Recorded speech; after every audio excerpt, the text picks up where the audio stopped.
Right now, ladies and gentlemen, the men who brought us the fun of dancing and all of that. We'll talk about stuff with Wang Chung, Jack Hughes, and Nick Feldman. Come on out, fellas.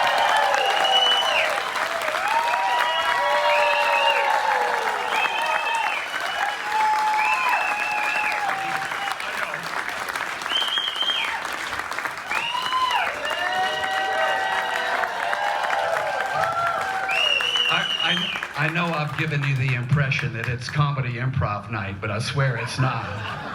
Hello. I got to get my jollies off.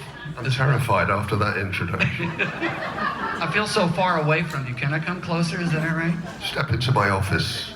My voice has got all funny today, so. These people know that. This is what we call zombie day. I think day 3 is when you guys have finally realized you're fucked on this boat, you know? Like 4 more days? We gotta be on this thing? I was a virgin, but not on day 3. But we're all a little sore of voice. This is not part of the interview, but it must be difficult to be a singer in a band and come on a cruise ship and hang around people. How do you do your show? Because if you stay in your cabin, we will call you an asshole. I probably qualify for that. Probably do that anyway.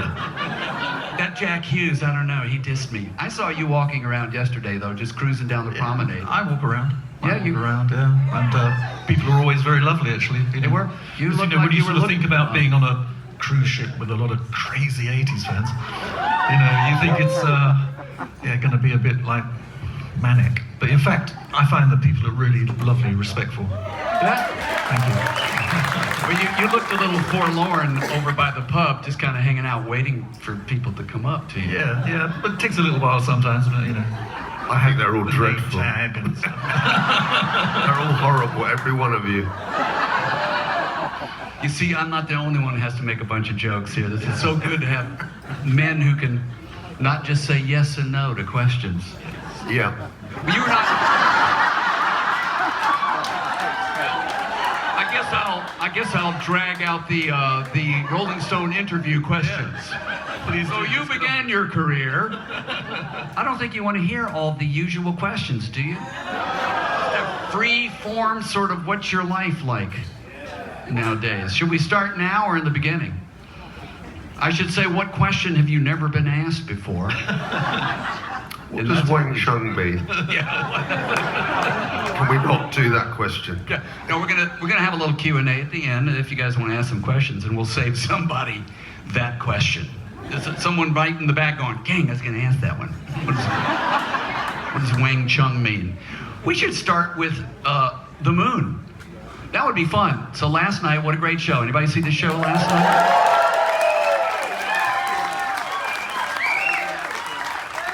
Not very diplomatic of me to say that was my favorite show so far, because I've got to love everybody here, you know? I have no opinions as the traffic cop of this 80s cruise. But that really kind of kicked into gear finally, day 2 for me. I just had so much fun. And then you said something about the moon. Yeah. And my daughter looked back, she goes, "They're going to the moon!" We have no idea. Callie, that was a terrible impression of you, my dear. So we're not only on a boat in the middle of nowhere, we're also on the moon at the same time. That's quite an achievement, even for Wang Chung. It is. Can you hear me? Am I croaking on it? Well, if you can, through your croaks, explain, what do you mean? The module went to the moon recently, tipped over. Yeah. Sorry. Space junk. Yeah. A really good, one of our big fans actually is a guy called Chris Stott, and his wife is a famous astronaut who's up on the space station. Presently on the space station? Yeah. And she was, wasn't she? Yeah. She's been a bunch of times, I think. Yeah.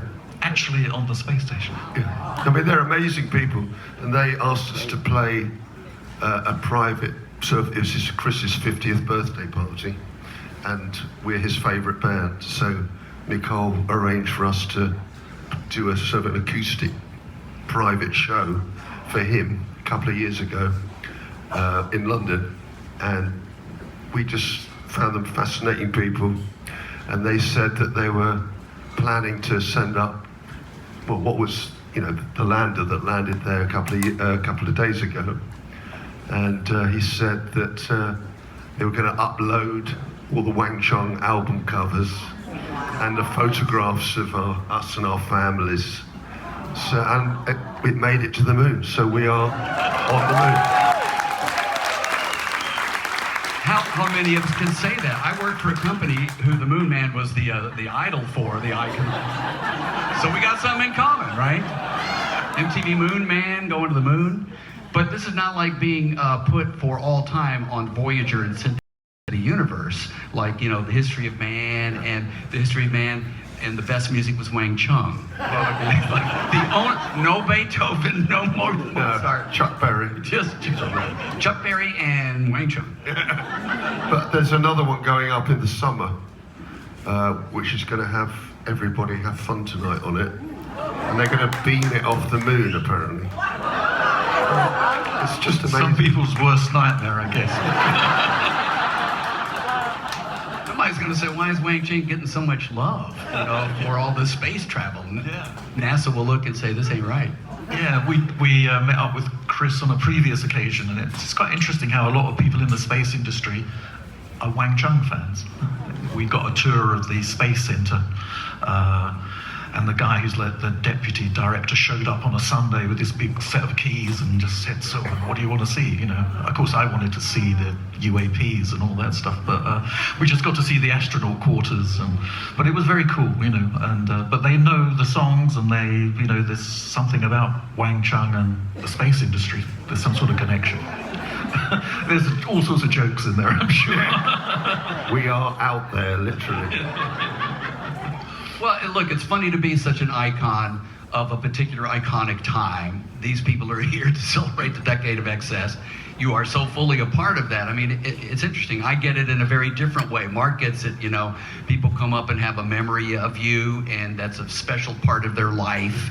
And they're the director of the nuclear bomb facilities in Nevada. I swear, I've had military people, hey, you want to take a look? Look, man, what? He goes, look, you and Nina and Mark on the MTV, come on in, man, let's take a look. Just don't touch that. Oh, weird.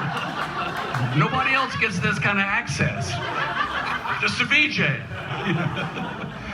But speaking of iconic, yes, you're iconic for the best of reasons, thank God. Let's talk about how it took a number of years for you. You started mid-70s, you know, starting to gather the dust on the Rolling Stone or whatever, and becoming a band, and spelling your name funny early on. Oh, Wang Chung. We used to have fun saying that. Yeah. What does it mean, Wang Chung? That's his. What is the meaning of that word?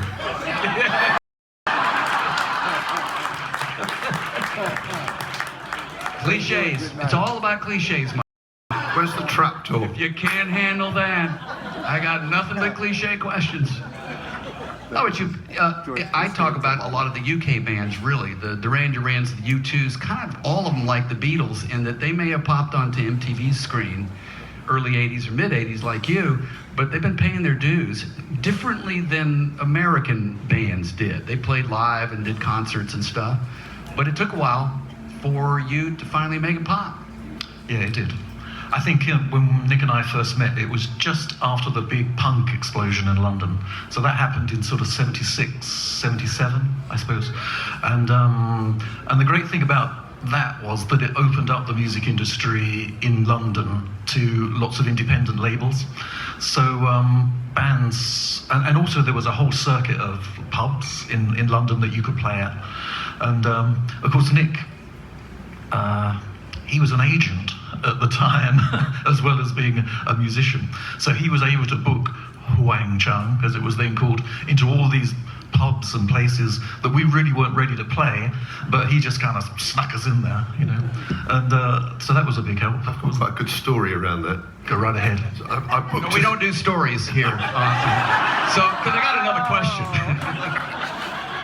Go ahead. It means, so I booked us into this sort of college that, and I thought, well, I don't want it to look like I booked my own band into it. So I wore a fake beard and a hat.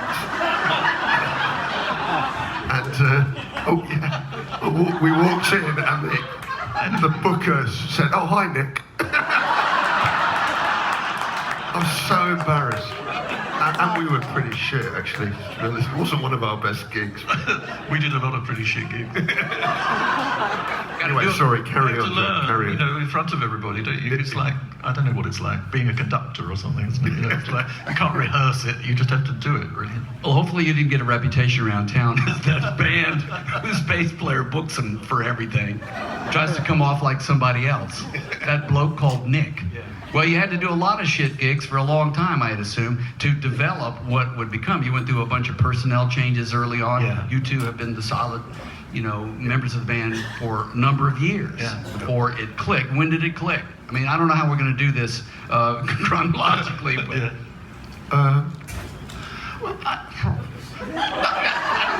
We're still waiting. Personnel Did you changes, feel motion of the ocean just then? Yeah, The boat's rocking. I think it really clicked. Everybody talks about recordings these days as if it's a very passé thing, you know, it's like recordings are like photographs, you know, you just make them. But I think bands are defined by their recordings rather than their live shows in many ways. And so the recording, the opportunity to record in those days, it was very limited. You had to sort of work your way towards it, working in a recording studio, which is what you had to do then, because you couldn't just record at home like we do now, you know. So getting our first record deal, I think, was the thing where it started to come together, even though that was massively like experimental, wasn't it, you know, and because we had no idea what we were doing. We went into a studio, the rehearsal room that we were, it's a cheap little rehearsal room, and they had a little 8-track recording system in there. So we recorded our first songs. One of them was called "Isn't It About Time We Were on TV," which took quite a while before that was at 78-ish then? Stream of consciousness. And You then- had this vision of MTV, didn't you? And then, We should re-record it as "Isn't It About Time We Were on MTV." Isn't Our Time Past to be on MTV should be the song. Were we ever on MTV? "Isn't It About Time We Were on the Moon?" And then this sort of radio plugger guy who was sharing the office with our manager heard these little demos and said that he wanted to put them out, to release them. So he released them, and he got them up with John Peel, the sort of legendary UK DJ, gave us our first radio play for "Isn't It About Time We Were on TV?" So that kind of got the story, the ball rolling a bit. And then the bigger labels came in slowly, but sure, it took a while. But This was happening in the UK. Yeah. In your All in home the neck of UK. the woods. You had not come over to this part of the world yet. No, we'd never been to, did you? We'd never been to America at all. We didn't come till 84, I think, wasn't it? Yeah, 84. I think just when "Don't Let Go" was coming out, our first single. Yep. That was the first time we You came to tour with the Romantics in Berlin. That's right. in '84, I think you came on MTV. very Seems good. like I did the interview. I don't know. Yes. We should just rehash that. I was younger and much more nervous back then. Now I'm drinking tequila and don't care.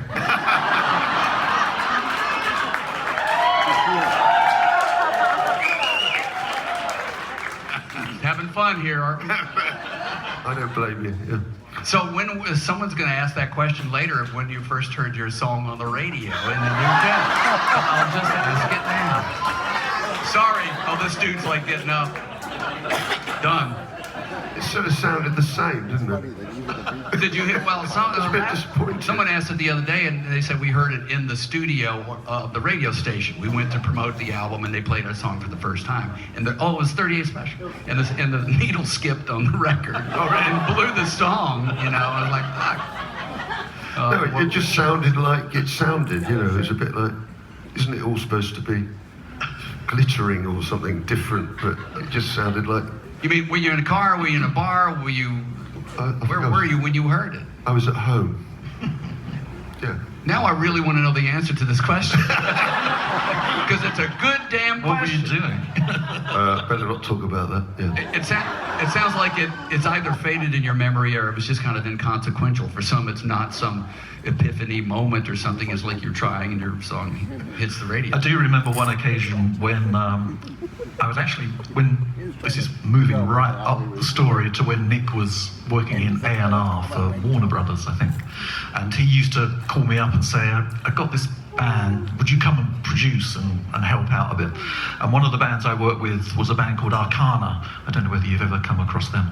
But anyway, so I worked on this album with them, and it was an exhausting process, like really exhausting. And the mixing process at the end was particularly exhausting. And it was over in Notting Hill in London, and I remember it was probably like a sort of all-night session. And I walked into this sort of like around, midday or whatever for some lunch. I walked into this kind of pizza place, and I was standing there, and the hostess lady was looking at me, and as I sort of opened my mouth, "Everybody Have Fun Tonight" started playing on the thing. And I wanted to say to her, and I was completely dishevelled, I wanted to say to her, I wrote this. And I thought she'd go like, Yeah. security.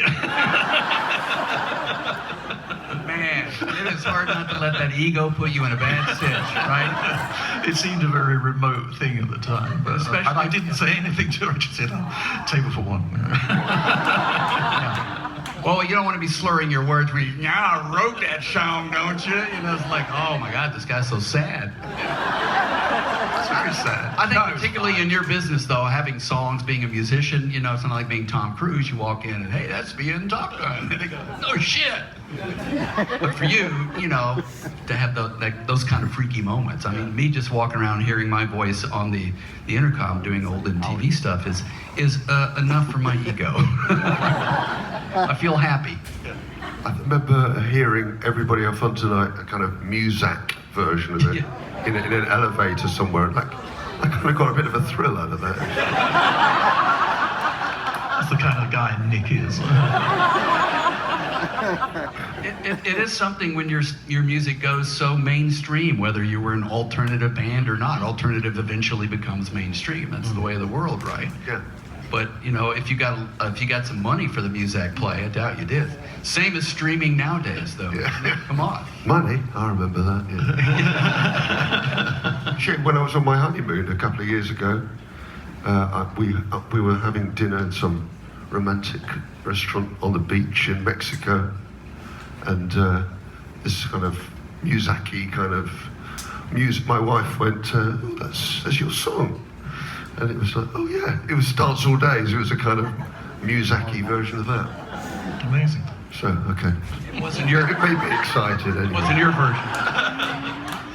And you told the waiter that was your song. Then I get a discount She on wine. divorced me straight away. Can we get a free bottle? I bet he didn't give you a free glass, and if he'd have figured it out, it was like, dang. Yeah. Oh, Wang Chung, I always hated them. Well, let's talk about being around public and they don't know you're standing right there and they start talking about you. It's like, I like that Mark Goodman a lot better than that Alan Hunter. That's happening. I hear you. I got ears. I got a heart. Well, let's kind of move then to the mid-'80s, which was the sweet spot for kind of the music business, for everybody in the music world, for that decade, culturally speaking. It was very strong. You came to America in '84 on a big tour, and your music started blowing up. Everybody Have Fun Tonight blew up on MTV.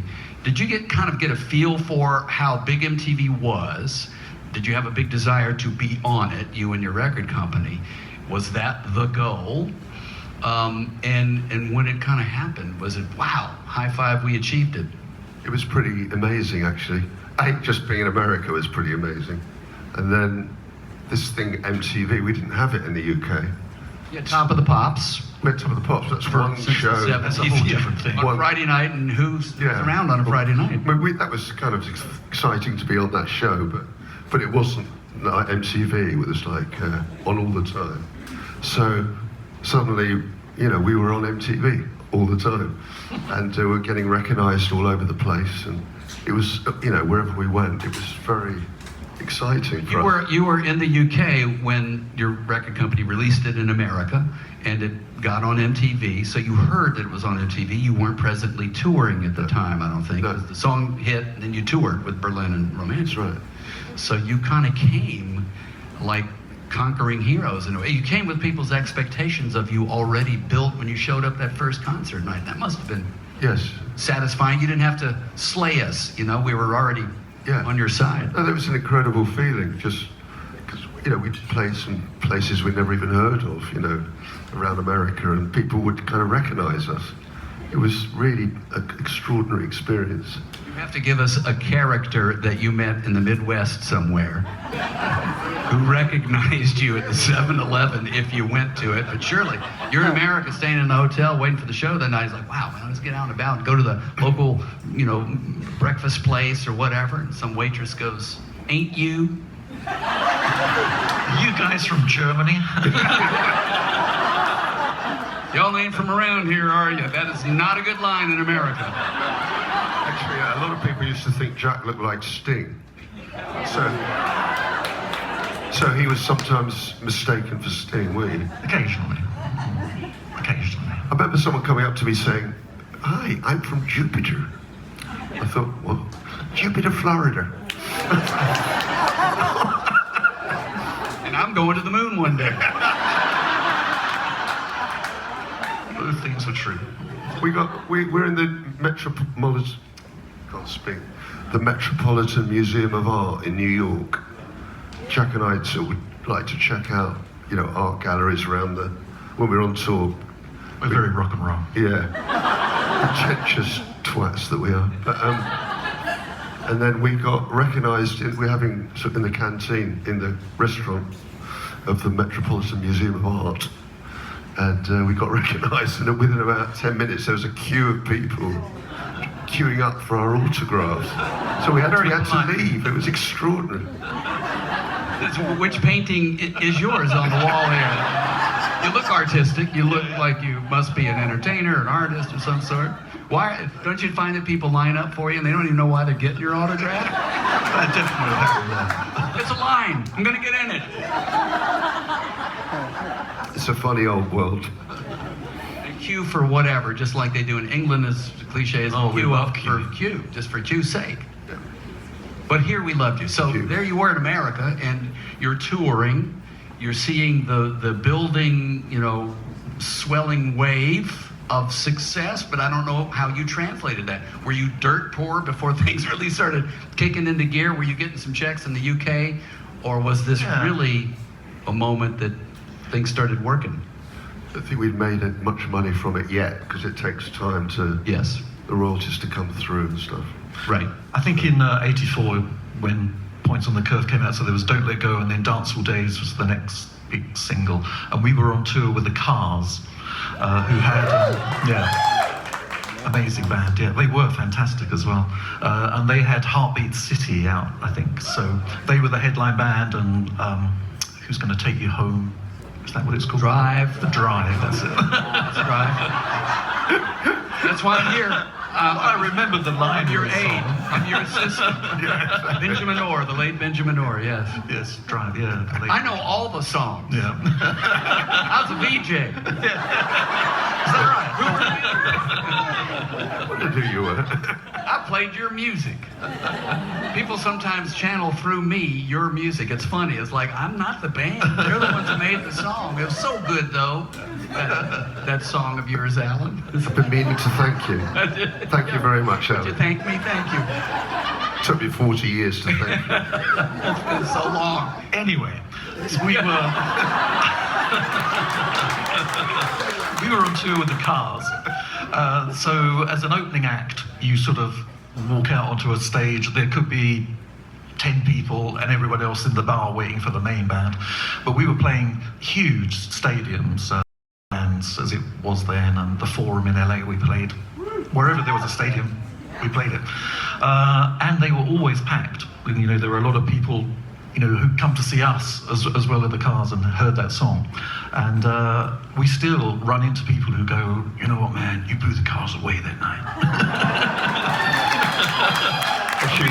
Really, we were just incredibly enthusiastic. enthusiastic young kids from London, who just couldn't believe our luck playing at these places. Whereas the Cars had this slightly weird strategy at the time of not talking to the audience. So they would play a track, and then they would literally turn their backs while people applauded. And I guess they had to load up the next song. In those days, computers which they were running took a long time to boot up, and then they played the next one. And I guess it was some sort of artistic decision on their part, not to descend into Hello Cleveland type cliches, which is fair enough, but it really didn't work in their favour. Actually, a few years later, when we were recording Mosaic album, we were recording it in Los Angeles, and I was driving up the freeway to get to the studio. I was late. I was driving about 90 miles an hour. That would be the 405. Exactly. And I got pulled over by a cop, and he was very cross with me. And then he recognized me. He was just about to book me, and he recognized me. He said, "Oh, I saw you guys play with the Cars in Costa Mesa." And then he was like, "Oh shit, what am I going to do?" And he went, "Oh, just go, don't do it again." And he let me on. He had that ticket book out. And he was, "Oh, hell, you're that dude. Dang, I already called it in." Exactly. So, yeah. That's when you said, "This shit's good, man, being a rock star You're right. in America." Absolutely. Getting out of tickets in LA. I think the cop who booked me for speeding thought I was Sting and gave me the ticket.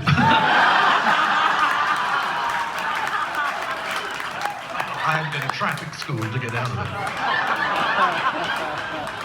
I hope you had a moment with Sting at some point in your career to tell him. We've never met, but it'd be funny, wouldn't it? You don't want to meet him now. He caused you trouble. Actually, we heard a story of someone going up to Sting and going, "Are you Jack Hughes of Wang Chung?"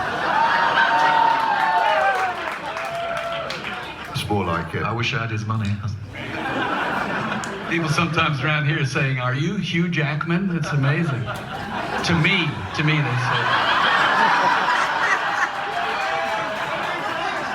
Wait till I take my Wolverine shirt off. Come on, baby. Mosaic was the album. I mean, you must have felt the pressure after Points on the Curve, 2 big hits. America's, and world is your oyster, and so this is kind of the point in the show, on the VH1 show, where we talk about the pressure of the next hits and what the next album meant to you. Record companies saying, "Can't lose now."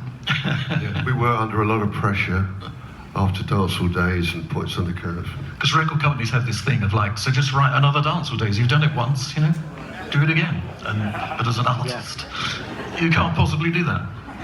So we were slaving away in the studio trying to write the next follow-up hit. Did you write it in LA? Were you working in LA or working in England and recording? That was in England, actually, wasn't it? And then just when we sort of really started, I think the record company really started to worry that we weren't coming up with the hit.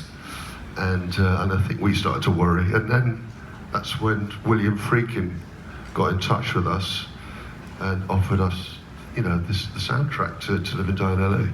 So you were working on Mosaic with every intention of writing songs for an album, a body of work, and you got sidetracked just at the right time. Huh? Yeah. Telling me. It was the cavalry coming over the hill. That Really was. was. Guys at a bar going, "We're done? Not going to tell them that's me on the radio?" Because we started recording the second album with the same team that we did the first album with, but it just wasn't working. So, and that was really tough. That's real pressure, But with Billy Friedkin, he was kind of, I told this story last night, I've told it so many times, but, he said that he basically just wanted us to write instrumental music. So one of the things about songwriting is, the music, I can write a song every day, just if it was just the music, but the lyrics take much longer. The whole conceptual thing with the lyric is much more difficult. And Billy said, "I don't want any songs, I just want you to write some music, I don't want," he said exactly what he said was, "I want you and your band, Jack, to go into the studio and give me an hour's worth of music, just send it to me," which is what we did, but that was incredibly liberating, we just, it was just Nick and me and a drum machine, and, but yeah, that's what we did, just jammed out this kind of stuff. Yeah, instead of 3.5 minute pop gem, It was like long form, gritty, no music with no lyrics, no top line, no vocals. It was literally the opposite of what we'd been asked to do up to then. I think Geffen Records were a bit kind of, that they were not thrilled about it. They just wanted us to get on with writing them their new hit. So they weren't as excited as we were. But, you know, it was such a brilliant experience for us that it really sort of cleared our palate, you know, and it enabled us to kind of, by doing that, to get back on the writing pop stuff, which is when we came up with, you know, Everybody Have Fun Tonight and Let's Go and all of those things for the next record. So it was brilliant timing for us. I was going to say, was it kind of kismet that this Hollywood director, huge, who, was he a fan, or was it through record companies and management that No, it wasn't like that. He liked your stuff? With Freakin', you know, he has this reputation as a maverick, of a very difficult person actually in the movie business. But I think, and slightly possessed by the devil too. Well, that was that phase. William Like, Friedkin. Yeah. But for whatever reason, he was always very nice to us. And I think there was a side of him, you know, Bill Freakin' was a real artist. And I say was because he passed away last year. Yeah, he wasn't, I mean, he obviously was a very successful businessman in the movie business, and when we met him, you know, he was financed to live and die in LA himself, I think, and then sold it to a studio for a massive profit, sort of thing. He certainly knew how to work Hollywood, that was for sure. But yeah, working with him was a dream because you're working with the boss, you know. In my subsequent experiences of Hollywood, you know, there's so many layers. You never really work with the people who finally make the decisions. You're working with their minions, you know. So working with Billy was so much easier. Yeah. Well, and funny that back in the day, to get onto a movie soundtrack was either one, they're using your original song and it's a compilation album, John Hughes, with all the songs that appeared in Pretty in Pink and whatever, and we love those movies. For you, he was asking you to develop a composition, an original piece of music. Perfect timing for you and your lives, but also quite different nowadays when every young artist does want to get a song on the new TV show. Yeah. That's a little done now after, I think, 15 to 20 years now. You're not getting on those TV soundtracks quite as much. It's a new world. Yeah. Although we actually, it's amazing how much stuff we do get on still. You mean your original songs that show up in commercials, and boy, when they do, TV shows. do you feel shame, or do you feel like, when do I go to the mailbox? I'm always happy. I don't mean shame. You're already done with music. There's no shame in this business. I know. Yeah. Well, look, a lot of people are selling their catalogs, and a lot of these songs are making their way into commercials. And some of us feel it's sacrilege, and others, I buy the product because I'm happy to hear Cyndi Lauper on a commercial or something, to hear Wang Chung's music. I mean, it's part of the business, right? You can't be precious about your songs, I guess. But are you? No, well, if you want to use it, go right ahead. Yeah, go ahead. And if you want to hum it down the halls of the cruise boat, you can. They will not come up and ask for some money. But the amazing thing about Freakin', though, was the way he used the music. He actually cut the film, some of the parts of the film, to the music that we sent him, which is usually the other way around, you know. Because we didn't see the movie before we wrote the music. So I know that sounds very confusing to most people. So how do you do it? But we just wrote music. And also Billy he was a fan of a song called Wait on the Points in the Curve album, you know. So we had quite a good, clear picture of the kind of thing he wanted, you know. So he was, I sometimes think with artistic projects, you know, the secret is choosing the people that you want to work with. That very first set of decisions is what determines the success or failure of what you're doing, you know. But you had were a very chosen. clear sense of what he wanted. Yeah. But you were chosen for this, which again, perfect timing for you. So now the question is, what was it like to be in the Hollywood theater watching the movie for the first time and your music shows up? That's kind of thrilling. That's a better that was question one than of the the- radio thing. You tell me, because you weren't very happy, were you? Oh, I right. remember you being pretty pissed off. Was it a small screening or was it a premiere of some At a sort? movie theatre you're talking Yeah, about? I think You better tell the story. 'cause Hollywood? I Was it clearly don't Hollywood? remember. maybe I'm tripping, I don't know. I thought Yeah, you that's were... anecdote number 332, I think. which he told last night. Well, we'll move on. The movie business was interesting for you as a young, upcoming band to experience that thrill of Hollywood, which is wholly different than the other kind of MTV success or whatever. It's very different. I think what was Toasted the incredibly exciting was when we went to, we delivered the music, and then Freakin was laying it into the movie, and he invited us over to his incredible studio, the soundstage thing. Todd A.O. Todd A.O. was he called. owned, which was a big soundstage. And then we saw, you know, that's when we first saw the music laid into the film. And that was mind-blowing. That was, because that's what springs to mind when you say, what was it like seeing the music in the movie? And this is before we'd written the sound, the title song. So the movie began with that sort of close-up shot of a gun going off, and then that sort of stormy sunset over LA. And it was just like, wow, you know, because we just written the, you know, the sounds, as it were. You know, I didn't visualize it at all, but the way Freakin visualized it was just incredible, you know. But it was, he did later, because we did a few Q&A type things in London with him. He flew over and they showed To Live and Die in LA in a theatre in Leicester Square in London, and then he and us sort of did the Q&A thing.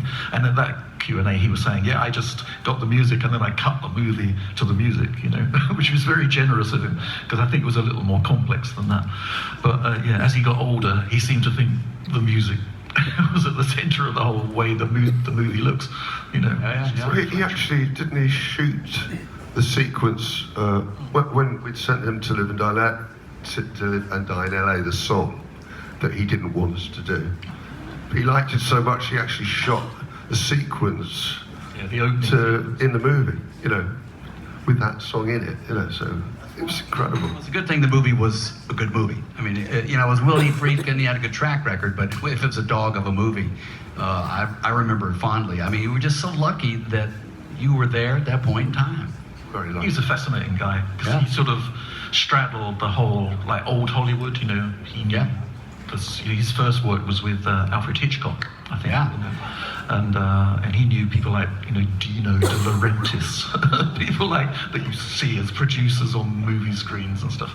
But no, he was fascinating. His stories were always really amusing and witty and So there you are, being feted by Hollywood.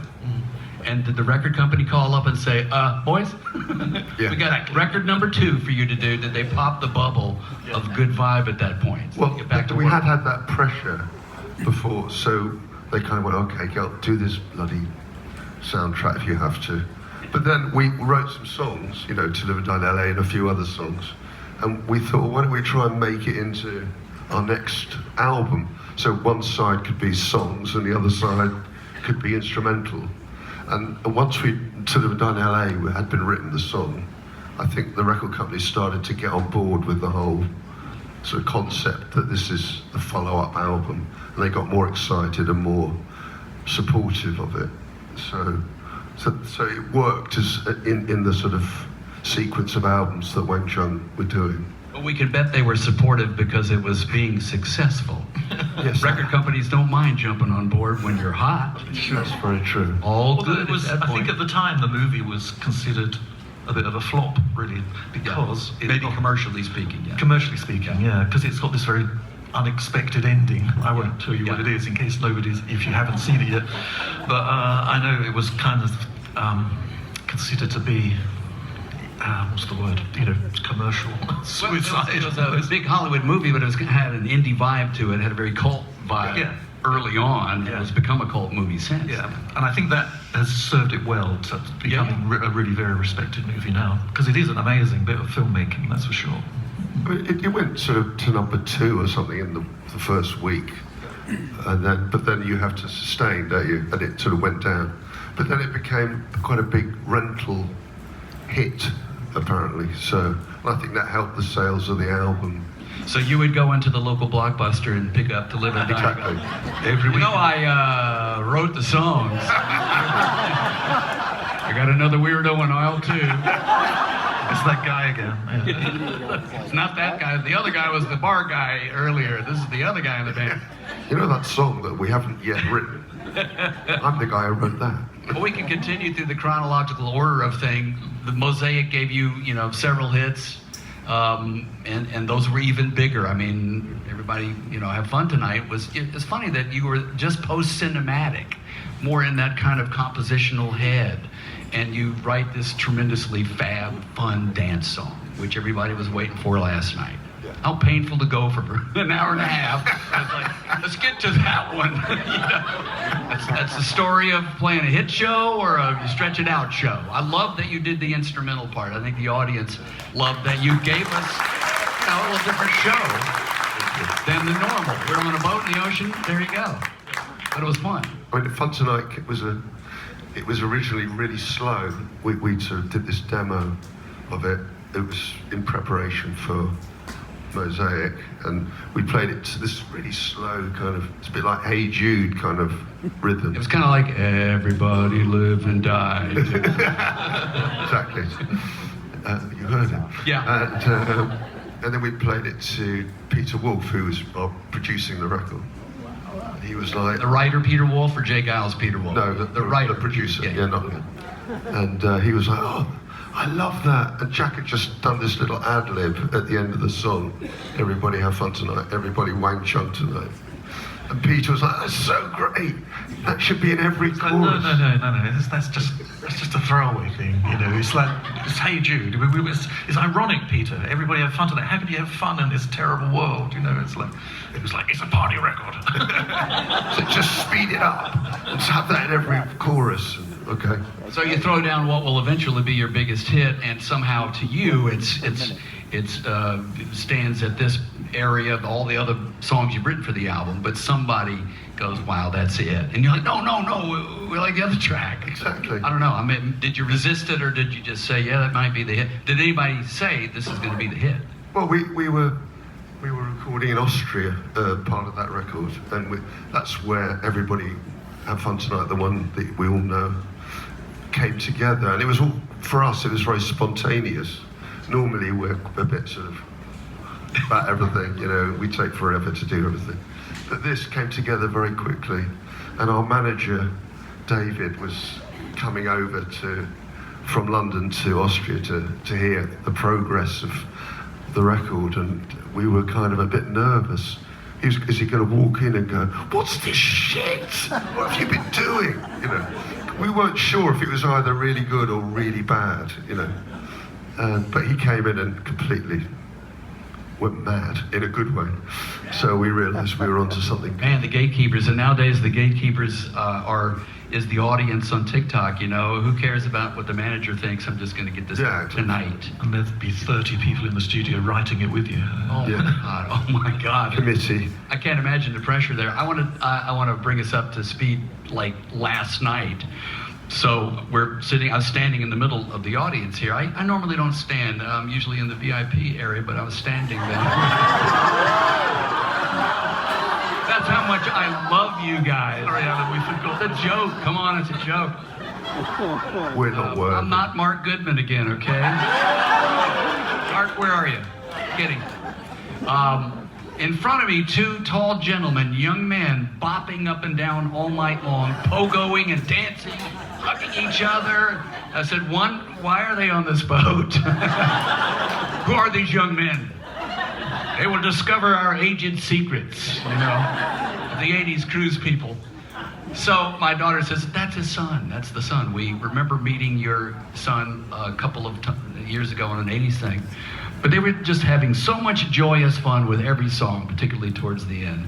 And then you sang that sweet song, which the name I can't remember, about I Love You. Is that about you? That's actually about my wife. Okay, well, sorry. You idiot. It's all in the family. We love everybody. Well, it's almost like you were singing it to him, though. Well, it's to him too, of course. Yeah. But they've become known as Wang Chung.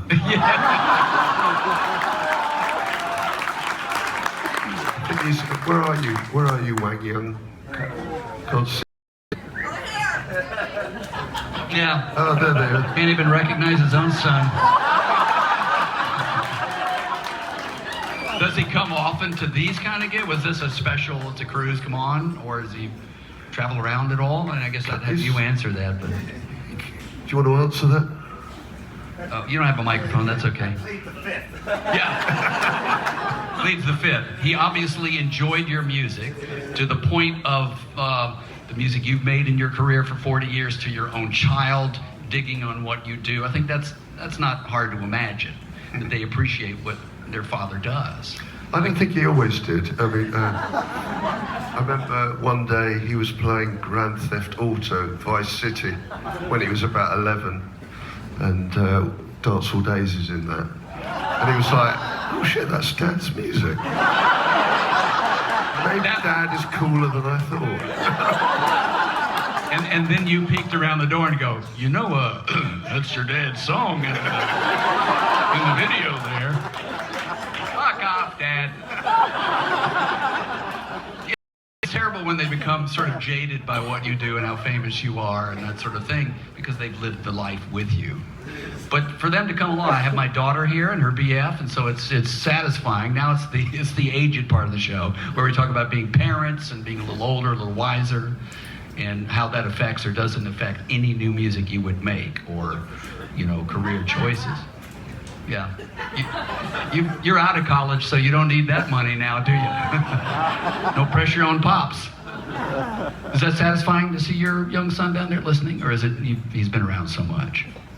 He's seen a few things. Yeah. I mean, the last 80s cruise he was on, as you pointed out, he's put on a few things. Yeah. Okay. But not as many anything as you better want. to do? Lead your life? Do you have kids in your life? I have 3 kids. Yes. But they're kids, you know. My eldest son's 45, and they have kids themselves. So I have 4 grandchildren. Yeah, man. Yeah. I have 2. I know how that feels. Yeah, it's a wonderful feeling. All we do, and when people start grumping on this particular event about getting older and wiser and all that, we all start talking about the aches and pains. And I, by the way, move away when that shit starts going down. Well, I got my liver removed last year and do a hip here. It's like, hey, I'm going to get something to drink, y'all. I've moved on with my life. Yes.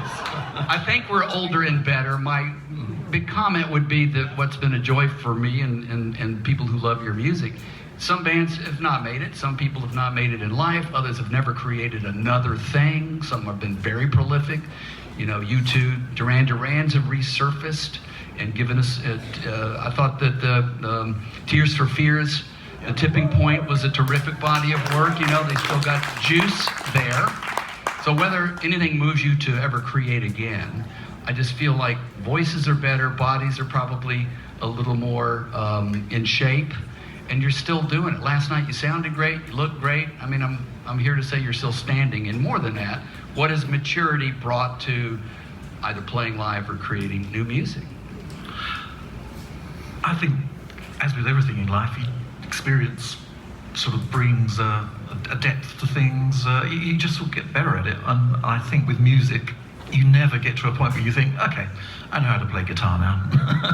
You know, you're constantly like struggling with it, trying to improve what you do, finding a new instrument that inspires you to do new stuff. And, you know, I sort of work with some jazz musicians in London, and I've worked in that genre, and I've also done some solo albums recently. So I find personally that I'm as prolific maybe as I've ever been right now, and because of the changing circumstances in my life as well. So I think with music you never get to the end of it, you never stop, and if you can open yourself up to the creative aspects of it, then you keep going. And I know Nick has been very prolific as well recently. Yeah, I think sort of back in the 80s, I think you're trying to define yourself. There's a certain pressure to be whatever it is you're supposed to be, or what you want to be, or you're looking for it, and there's a certain pressure. Whereas now, I think it's different. There's a different confidence. So you're not trying to reinvent the wheel for yourself, but I think that kind of lack of pressure opens up new possibilities. So I feel very creative, more than I have done for quite a while. I think it's just there's a different setup. You do things maybe more for their own sake, rather than having sort of more pressurizing type plans. So yeah. You certainly have to have you certainly have to have been afforded the ability to be more fluid in your new creative. I mean, if you never made another dime, you probably have to work and go back to being a waiter or something. But Oh, I am already. or whatever. But you can do that. You can be creative. You've been working with Gareth Moulton from Cutting Crew. And Nick Van Eat as well. Actually, it was me. It was who? Now I'm confused. Ladies and gentlemen, Stephen Piercy from Rat. Jack stepped back for a few years, and I had enough of touring. You wanted to do other things, and but I wanted to carry on. So I sort of teamed up with the Cutting Crew guys. Yes. So we got, we sort of merged Wang Chung and Cutting Crew. And we're going to come. The title is The Wanking Crew. Yes.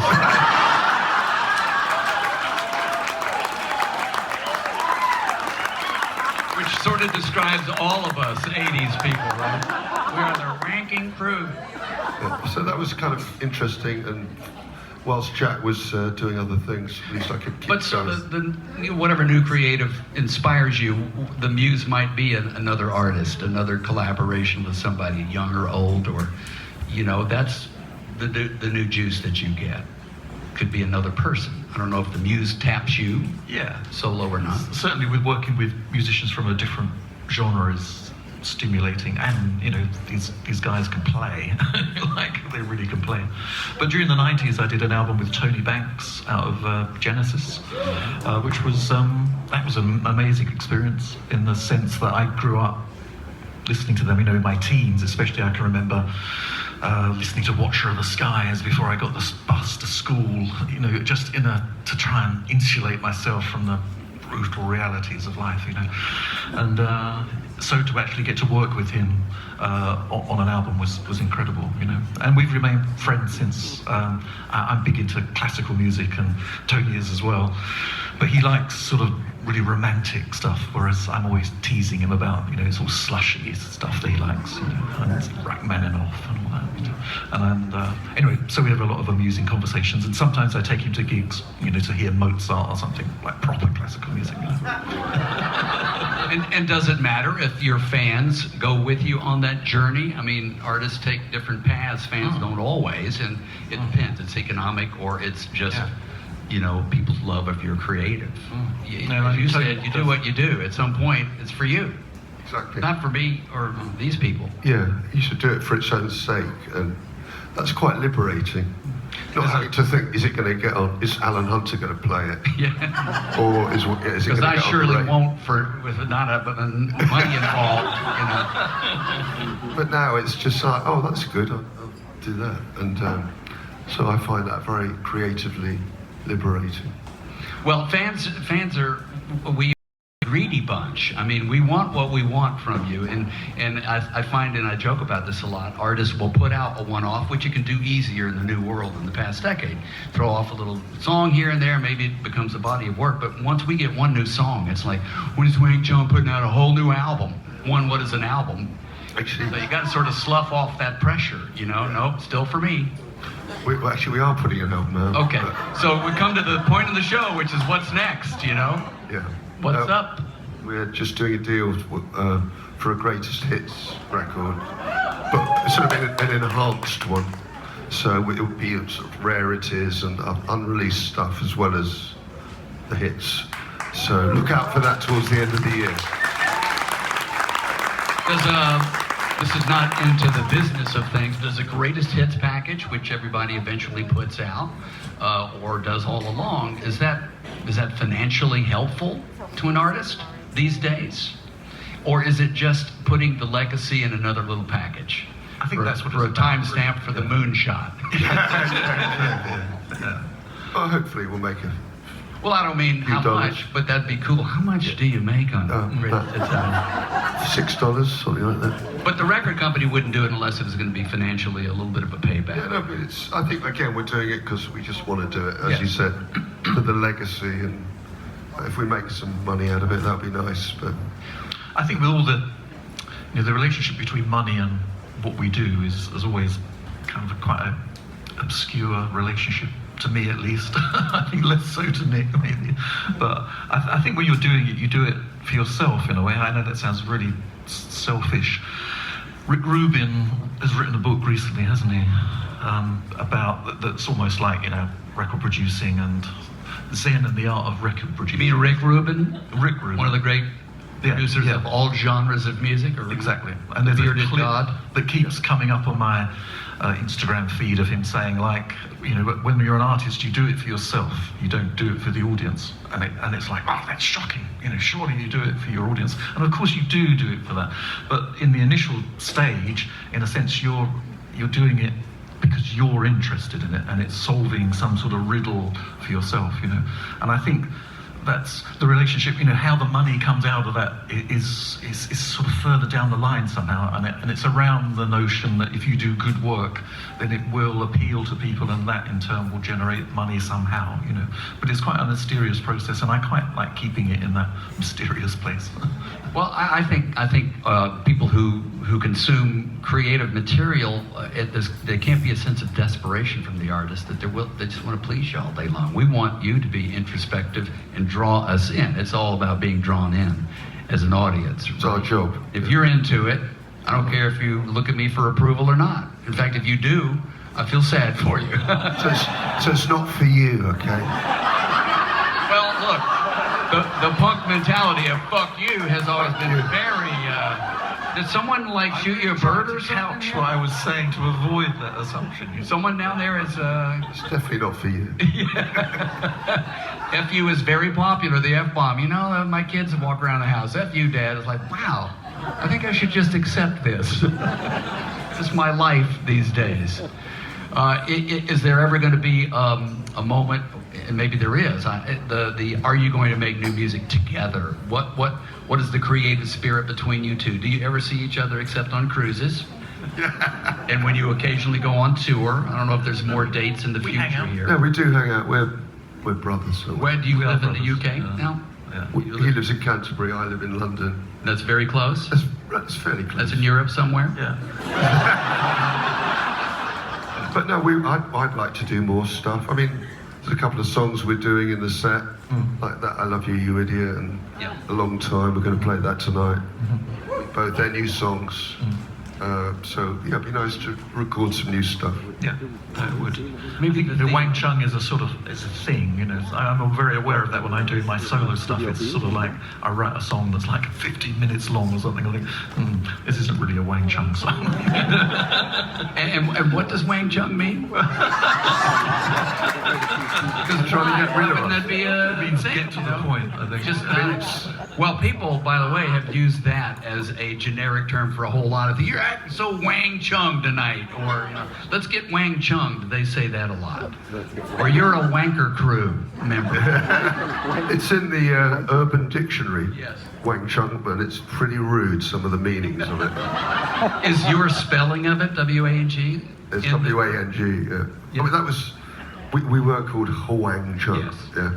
And, Chinese something that meant something. Yeah, Chinese. exactly. Yes. Well, Well, your record. So here's the funny thing: you get a change of a few, letters. That's right. The record company didn't think Hu Wang Chung. Well, Weird. everyone kept getting it wrong.